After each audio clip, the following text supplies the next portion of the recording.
ಸರಿಸುಮಾರಿಗೆ ಭಾರತದ ಸ್ಪೇಸ್ ಸಂಸ್ಥೆಯಾದಂತ ಇಸ್ರೋ ತನ್ನ ಚಂದ್ರಯಾನ 3ಕ್ಕೆ ಭರ್ಜರಿ ಚಾಲನೆಯನ್ನ ಕೊಟ್ಟಿದೆ. ಈವರೆಗೂ ರಷ್ಯಾ, ಅಮೆರಿಕ ಹಾಗೂ ಚೈನಾ ಈ 3 ದೇಶಗಳು ಮಾತ್ರವೇ ಚಂದ್ರನ ಮೇಲೆ ಕಾಲಿಟ್ಟು ಬಂದಿವೆ. ಇದೀಗ ತನ್ನ ಚಂದ್ರಯಾನ 3ರ ಉಡಾವಣೆಯಿಂದಾಗಿ ಭಾರತ ಕೂಡ ಚಂದ್ರನ ಅಂಗಳಕ್ಕೆ ಕಾಲಿಡಲಿದೆ.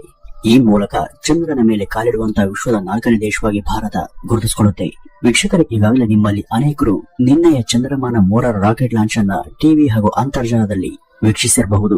ಅಷ್ಟಕ್ಕೂ ಈ ಚಂದ್ರಯಾನ 3 ಪ್ರಾಜೆಕ್ಟ್ ಅಂದ್ರೇನು, ಇದರಿಂದ ಭಾರತಕ್ಕೆ ಆಗುವಂತಹ ಪ್ರಯೋಜನಗಳೇನು, ಈ ಚಂದ್ರಯಾನವನ್ನ ಇಸ್ರೋ ಸಂಸ್ಥೆ ಸಾಧಿಸಿದ್ದು ಹೇಗೆ ಎಂಬ ಮುಂತಾದ ಆಸಕ್ತಿಕರ ಸಂಗತಿಗಳನ್ನ ಈ ಒಂದು ವಿಡಿಯೋದಲ್ಲಿ ಸಮಗ್ರವಾಗಿ ತಿಳಿತಾ ಹೋಗೋಣ ಬನ್ನಿ ವೀಕ್ಷಕರೇ. ಇಲ್ಲಿ ನೋಡಿ, ಇದು ನಮ್ಮ ಭೂಮಿ ಹಾಗೂ ಚಂದ್ರರ ಚಿತ್ರ. ಚಂದ್ರ ಭೂಮಿಯಿಂದ ಸರಿಸುಮಾರು 3,84,400 ಕಿಲೋಮೀಟರ್ನಷ್ಟು ದೂರ ಇದೆ. ಈಗ ಈ ಚಂದ್ರಯಾನದ ಮೂಲಕ ಇವರು ಮಾಡೋದು ಏನು ಅಂದ್ರೆ, ಭೂಮಿಯ ಕಕ್ಷೆಯಿಂದ ದೂರದ ಚಂದ್ರನ ಕಡೆಗೆ ಒಂದು ಯಂತ್ರ ಅಥವಾ ವಾಹನವನ್ನ ಉಡಾಯಿಸ್ತಾರೆ. ಈ ಹಿಂದೆ ಮಂಗಳಯಾನದ ಸಮಯದಲ್ಲಿ ಹೇಗೆ ಮಂಗಳನ ಅಂಗಳದತ್ತ ಒಂದು ಉಪಗ್ರಹವನ್ನು ಕಳಿಸಿದ್ರು, ಅದೇ ರೀತಿ ಹೀಗೆ ಉಡಾವಣೆಯಾಗುವಂತ ಇದು ಕೆಲವು ವಾರಗಳ ಬಳಿಕ ಚಂದ್ರನ ಮೇಲ್ಮೈ ತಲುಪಿ ಅದರ ಮೇಲಿಳಿದು ತಾನೇ ಸ್ವತಂತ್ರವಾಗಿ ಅಲ್ಲಿಯ ವಿಶೇಷತೆಗಳ ಬಗ್ಗೆ ಫೋಟೋವನ್ನು ಕ್ಲಿಕ್ಕಿಸಿ ನಮಗೆ ರವಾನಿಸುತ್ತೆ. ಹಾಗೂ ಅದು ಚಂದ್ರನ ನೆಲದ ಮಣ್ಣನ್ನು ಕೂಡ ಸ್ವತಃ ಪರೀಕ್ಷೆ ಮಾಡುತ್ತೆ. ಸ್ಥೂಲವಾಗಿ ಇದೇ ಚಂದ್ರಯಾನ 3ರ ಪ್ರಾಜೆಕ್ಟ್ ನ ವಿವರಣೆ. ಈಗ ಈ ಚಂದ್ರಯಾನಕ್ಕೆ ಉಡಾವಣೆಯಾಗುವಂತಹ ರಾಕೆಟ್ಗೆ ಏನೇನ್ ಬೇಕು ಹಾಗೂ ಇದು ಹೇಗೆ ನಡೆಯುತ್ತೆ ಅಂತ ಸರಳವಾಗಿ ತಿಳಿಯೋಣ. ಇದಕ್ಕೆ ಮೊದಲು 3 ಮುಖ್ಯ ಉಪಕರಣಗಳ ಅಗತ್ಯ ಇದೆ. ಮೊದಲನೇದು ರಾಕೆಟ್, ಎರಡನೆಯದ್ದು ಲ್ಯಾಂಡರ್ ಹಾಗೂ ಮೂರನೆಯದ್ದು ರೋವರ್. ಚಂದ್ರನ ಮೇಲೆ ಹೋಗೋದಕ್ಕೆ ಈ 3 ಉಪಕರಣಗಳ ಅವಶ್ಯಕತೆ ಇದ್ದು ಇವು ಚಂದ್ರಯಾನವನ್ನ ಸಾಧಿಸುತ್ತವೆ. ಅದು ಹೇಗೆಂದ್ರೆ, ಇಲ್ಲಿ ನೋಡಿ, ಇದು ರಾಕೆಟ್. ಈ ರಾಕೆಟ್ ನಲ್ಲಿ ಒಟ್ಟು ಪಾರ್ಟ್ 1, ಪಾರ್ಟ್ 2, ಪಾರ್ಟ್ 3, ಪಾರ್ಟ್ 4 ಹಾಗೂ ಪಾರ್ಟ್ 5 ಇರ್ತವೆ. ಇವಿಷ್ಟರಲ್ಲಿ ಮೊದಲು 4 ಪಾರ್ಟ್ಗಳನ್ನ ಥ್ರಸ್ಟರ್ ಅಂತ ಕರೀತಾರೆ. ಇದರಲ್ಲಿ ಇಂಜಿನ್ ಹಾಗೂ ಇಂಧನ ಇರುತ್ತೆ. ಈ ಥ್ರಸ್ಟರ್ ಗಳಿಂದಲೇ ಈ ರಾಕೆಟ್ ಮೇಲೆ ಹಾರೋದಕ್ಕೆ ಸಾಧ್ಯ ಆಗುತ್ತೆ. ಇವು ಇಲ್ಲದೆ ಹೋದ್ರೆ ರಾಕೆಟ್ ಮೇಲೆ ಹೋಗೋದಿಕ್ಕೆ ಸಾಧ್ಯವಿಲ್ಲ. ಇನ್ನು 5ನೇ ಪಾರ್ಟ್ ನಲ್ಲಿ ಇದರ ಲ್ಯಾಂಡರ್ ಹಾಗೂ ರೋವರ್ ಇರುತ್ತೆ. ಈ 5ನೇ ಪಾರ್ಟ್ ಇದೆಯಲ್ಲ, ಇದು ಅತಿ ಮುಖ್ಯ ಭಾಗ. ಇದರಲ್ಲಿರುವಂತಹ ಲ್ಯಾಂಡರ್ ಹಾಗೂ ರೋವರ್ ಗಳೇ ಕೊನೆಯಲ್ಲಿ ಚಂದ್ರನ ಮೇಲೆ ಲ್ಯಾಂಡ್ ಆಗೋದು. ಆದ್ರೆ ಉಡಾವಣೆಯಾಗೋದಕ್ಕೆ ಬೇಕಾಗುವಂತಹ ಮೊದಲ 4 ಪಾರ್ಟ್ಗಳು ಚಂದ್ರನ ಬಳಿಗೆ ಹೋಗುವಷ್ಟರಲ್ಲಿ ಇರೋದೇ ಇಲ್ಲ. ಅವು ರಾಕೆಟ್ ಸಾಗುವ ದಾರಿ ಮಧ್ಯದಲ್ಲಿನೇ ಬೇರ್ಪಟ್ಟು ಆಗಸದಲ್ಲಿ ಕಳಿಸಿ ಹೋಗ್ತವೆ. ಅವುಗಳ ಕ್ಯಾಪ್ ಕೂಡ ಬಿಚ್ಕೊಳ್ಳುತ್ತೆ. ಇದರ 5ನೇ ಪಾರ್ಟ್ ನಲ್ಲಿರುವಂತಹ ಉಪಕರಣಗಳು ಮಾತ್ರವೇ ಕೊನೆವರೆಗೂ ಹಾಗೇನೆ ಇರ್ತವೆ. ಇದರಲ್ಲಿರುವಂತಹ ಲ್ಯಾಂಡರ್ ಅನ್ನುವ ವಸ್ತು ಅದು ಚಂದ್ರನ ಮೇಲೆ ಇಳಿದಾಗ ಈ ವಿಧದಲ್ಲಿ ಇರುತ್ತೆ. ರೋವರ್ ಇದರೊಳಗೆ ಇರುತ್ತೆ. ಇದು ಲ್ಯಾಂಡರ್ ಲ್ಯಾಂಡ್ ಆದ ಬಳಿಕ ಅಷ್ಟೇ ಅದು ಹೊರಗೆ ಬರುತ್ತೆ. ಚಂದ್ರನ ಮೇಲೆ ಓಡಾಡುವಂತಹ ಉಪಕರಣನೇ ಈ ರೋವರ್. ಈ ಸ್ಥಳ ನೋಡಿ, ಇದು ನಿನ್ನೆ ರಾಕೆಟ್ ಉಡಾವಣೆಯಾದಂತಹ ಸ್ಥಳ. ಇದು ಆಂಧ್ರ ಪ್ರದೇಶದ ಶ್ರೀಹರಿಕೋಟ ಎಂಬಲ್ಲಿ ಇದೆ. ಈ ರಾಕೆಟ್ ನ ಹೆಸರು ಲಾಂಚ್ ವೆಹಿಕಲ್ ಮಾರ್ಕ್ 3. ಇದು ಭರ್ತಿ 14 ಅಂತಸ್ತಿನ ಕಟ್ಟಡದಷ್ಟು ಎತ್ತರ ಇರುತ್ತೆ. ಈ ರಾಕೆಟ್ ಉಡಾವಣೆಯಾದಂತಹ ಬಳಿಕ ಕೊಂಚ ಮೇಲೆ ಅದು ಹೋದಂತೆ ಅದರ ಪಾರ್ಟ್ 1 ಹಾಗೂ ಪಾರ್ಟ್ 2 ಎಂಬ 2 ಥ್ರಸ್ಟರ್ ಗಳು ಕಳಚಿಕೊಳ್ತವೆ. ಇನ್ನಷ್ಟು ದೂರ ಹೋದಾಗ ಅದರ ಪಾರ್ಟ್ 5 ತೆರೆದುಕೊಳ್ಳುತ್ತೆ. ಇನ್ನಷ್ಟು ದೂರ ಹೋದ್ಮೇಲೆ ಅದರ ಪಾರ್ಟ್ 3 ನ ಥ್ರಸ್ಟರ್ ಇಂಧನ ಮುಗಿದೋಗಿ ಅದು ಕೂಡ ಕಳಚಿಕೊಳ್ಳುತ್ತೆ. ಹಾಗೂ ಇನ್ನಷ್ಟು ಮೇಲೆ ಹೋದ ಬಳಿಕ ಅದರ ಪಾರ್ಟ್ 4 ಕೂಡ ಇಂಧನ ಖಾಲಿಯಾಗಿ ಅದು ಕೂಡ ಕಳಚಿ ಬೀಳುತ್ತೆ. ಕೊನೆಯಲ್ಲಿ ಎಲ್ಲ ಉದುರಿ ಅದರ ಲ್ಯಾಂಡರ್ ಮಾತ್ರ ಹಾಗೇನೆ ಉಳಿಯುತ್ತೆ. ಹಾಗೂ ಇದು ಚಂದ್ರನ ಅಂಗಳ ಸಿಗೋರು ಕೂಡ ಪ್ರಯಾಣವನ್ನ ನಿಲ್ಲಿಸದೆ ಸಾಗುತ್ತೆ. ಇದು ನೇರಗೆರೆಯಲ್ಲಿ ಹೋಗದೆ ಈ ರೀತಿ ಭೂಮಿಯನ್ನ ಸುತ್ತುತ್ತಾ ಹೋಗುತ್ತೆ. ಇದ್ಯಾಕೆ ನೇರವಾಗಿ ಹೋಗದೆ ಹೀಗೆ ಸುತ್ತುತ್ತಾ ಹೋಗುತ್ತೆ ಎಂಬ ಗೊಂದಲ ನಿಮಗೂ ಕೂಡ ಇರಬಹುದು. ಈ ಪ್ರಶ್ನೆಗೆ ಮುಂದೆ ಉತ್ತರವನ್ನ ಕಂಡುಕೊಳ್ಳೋಣ. ವೀಕ್ಷಕರೇ, ಇದು ಕೆಲ ವಾರಗಳ ಬಳಿಕ ಚಂದ್ರನ ಅಂಗಳವನ್ನ ಸುರಕ್ಷಿತವಾಗಿ ತಲುಪುತ್ತೆ. ಆಗ ಇದರೊಳಗಿಂದ ರೋವರ್ ಹೊರಗೆ ಬರುತ್ತೆ. ಇದು ಚಂದ್ರನ ಮೇಲೆ ತಿರುಗ್ತಾ ಫೋಟೋಗಳನ್ನ ಸೆರೆ ಹಿಡಿದು ಭೂಮಿಗೆ ರವಾನಿಸುತ್ತೆ. ಹಾಗೂ ಚಂದ್ರನ ಮಣ್ಣನ್ನು ಕೂಡ ಇದು ಪರಿಶೀಲನೆ ಮಾಡುತ್ತೆ. ಈಗ ಆಗಸದಲ್ಲಿ ದಾರಿ ಮಧ್ಯದಲ್ಲಿ ಕಳಿಸುವುದಂತ ಆ ಥ್ರಸ್ಟರ್ಗಳು ಎಲ್ಲಿ ಹೋಗ್ತವೆ ಅಂತ ನೀವು ಕೇಳುವುದಾದ್ರೆ, ಅವು ವಿಶಾಲ ಸಾಗರದಲ್ಲಿ ಬಿದ್ದು ಹೋಗ್ತವೆ. ಯಾಕೆಂದ್ರೆ ಯಾವುದೇ ರಾಕೆಟ್ ಉಡಾವಣೆಯನ್ನು ನಾವು ಸಮುದ್ರದ ಅಂಚಿನಲ್ಲಿ ಮಾಡೋದ್ರಿಂದ ಅವು ಸಮುದ್ರದ ಒಳಗೇನೆ ಬೀಳ್ತವೆ. ಒಂದು ವೇಳೆ ಉಡಾವಣೆಯ ಸಮಯದಲ್ಲಿ ಏನು ತಾಂತ್ರಿಕ ದೋಷ ಉಂಟಾಗಿ ರಾಕೆಟ್ ವಿಫಲವಾದ್ರೆ ಅದು ಸೇಫ್ ಆಗಿ ಯಾರಿಗೂ ಕೂಡ ಯಾವುದೇ ಹಾನಿಯನ್ನ ಮಾಡದೆ ಸಮುದ್ರದಲ್ಲಿ ಬೀಳಿದ್ದಾನೆ ಸಮುದ್ರದ ಬಳಿಯೇ ರಾಕೆಟ್ ಅಥವಾ ಉಪಗ್ರಹವನ್ನ ಉಡಾಯಿಸಲಾಗುತ್ತೆ. ಇನ್ನು ಈ ರಾಕೆಟ್ ವೃತ್ತಾಕಾರದಲ್ಲಿ ಸುತ್ತುತ್ತಾ ಯಾಕೆ ಚಲಿಸುತ್ತೆ ಅಂದ್ರೆ, ಉದಾಹರಣೆಗೆ ಯಾವುದೇ ಒಂದು ಕಾರ್ ನೇರ ರಸ್ತೆಯಲ್ಲಿ ಆರಾಮಾಗಿ ಚಲಿಸಿದ್ರೆ ಅದೇ ಕಾರ್ ಬೆಟ್ಟದ ಜಿಗ್ಜಾಗ್ ಕರ್ವಿಂಗ್ ಇರುವಂತಹ ರಸ್ತೆಯಲ್ಲಿ ಚಲಿಸೋದಕ್ಕೆ ಹೆಚ್ಚು ಆಕ್ಸಿಲೇಟರ್ ನ ಬಲವನ್ನ ಕೊಡಬೇಕಾಗುತ್ತೆ. 1 ಲೀಟರ್ ಪೆಟ್ರೋಲ್ ನಲ್ಲಿ ಈ ಕಾರು 10 ಕಿಲೋಮೀಟರ್ ಅನ್ನ ಸಾಗಿದ್ರೆ ಕರ್ವಿಂಗ್ ನಲ್ಲಿ ಅಷ್ಟೇ ಪೆಟ್ರೋಲ್ ಅದು 5 ಕಿಲೋಮೀಟರ್ ಸಾಗುತ್ತೆ. ಈ ಕರ್ವಿಂಗ್ ನಲ್ಲಿ ರಸ್ತೆ ಮೇಲ್ಮುಖವಾಗಿದ್ದು ಗ್ರಾವಿಟಿ ಹೆಚ್ಚು ಕೆಳಗೆ ಎಳೆಯೋದ್ರಿಂದ ಇದರ ಒತ್ತಡದಲ್ಲಿ ಕಾರ್ ಸಾಗೋದಕ್ಕೆ ಹೆಚ್ಚು ಇಂಧನವನ್ನ ತಗೊಳ್ಳುತ್ತೆ.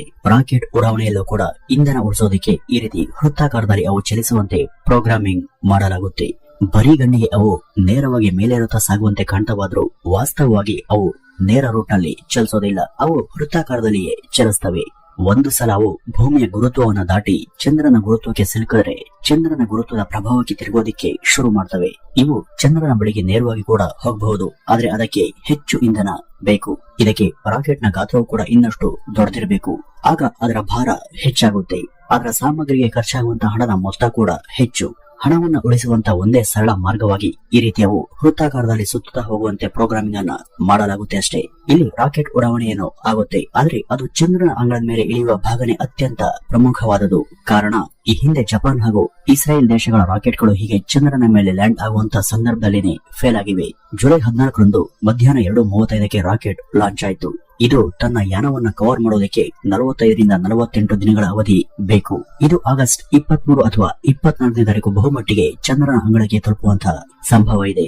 ಭೂಮಿ ಮೇಲೆ 12 ಗಂಟೆ ಬೆಳಕು ಹಾಗೂ 12 ಗಂಟೆಯ ರಾತ್ರಿಯ ಸಮಯ ಇರುವಂತೆಯೇ ಚಂದ್ರನ ಮೇಲೂ ಕೂಡ 14 ದಿನಗಳ ಬೆಳಕು 14 ದಿನಗಳ ರಾತ್ರಿ ಕೂಡ ಇರುತ್ತೆ.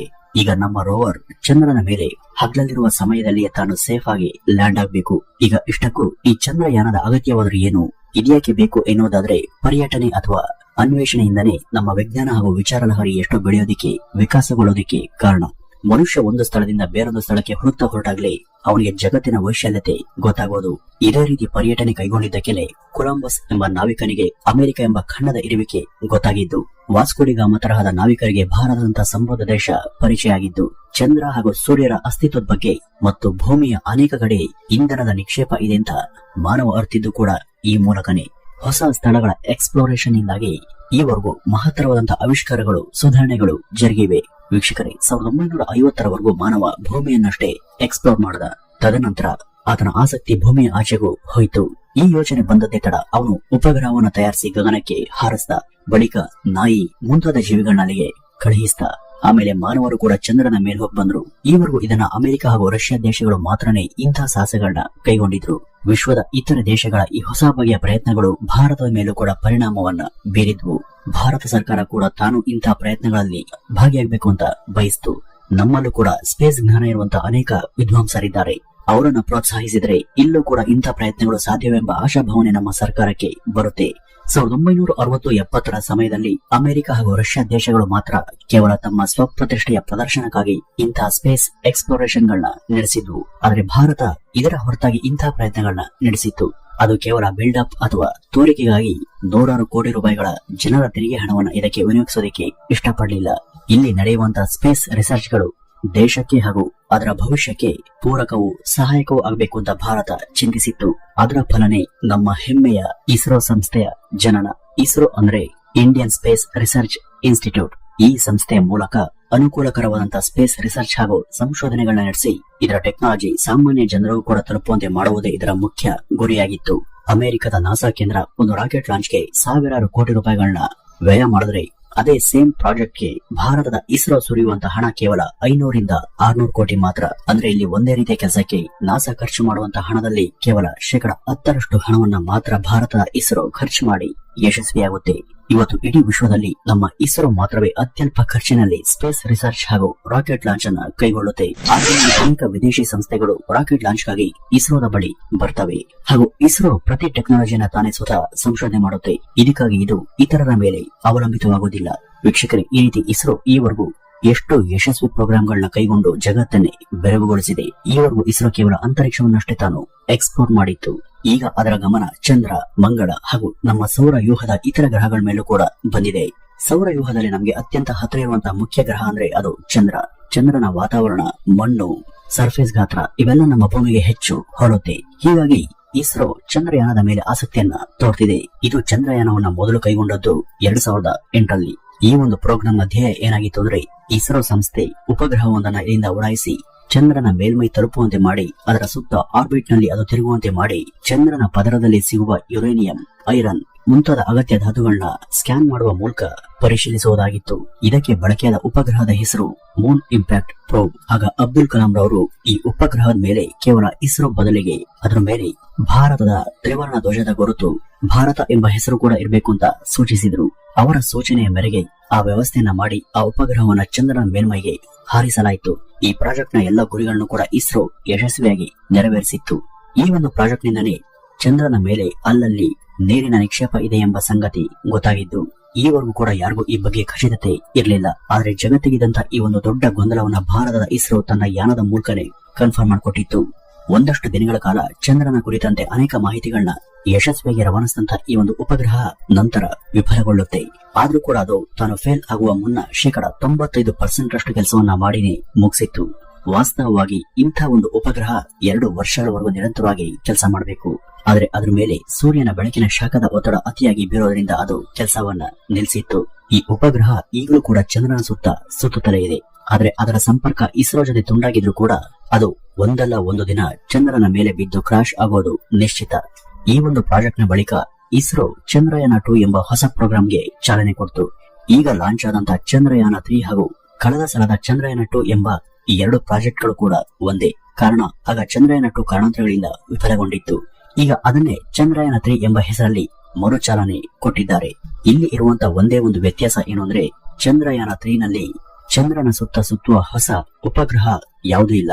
ಕಾರಣ ಅಂಥ ಒಂದು ಉಪಗ್ರಹವನ್ನಾಗ್ಲೇ ಚಂದ್ರಯಾನ 2 ರ ಮೂಲಕ ಗಗನಕ್ಕೆ ಹಾರಿಸಲಾಗಿದೆ. ವೀಕ್ಷಕರೇ, ಇದಿಷ್ಟು ಕೂಡ ಚಂದ್ರಯಾನ 3 ರ ಬಗ್ಗೆ ನಾವು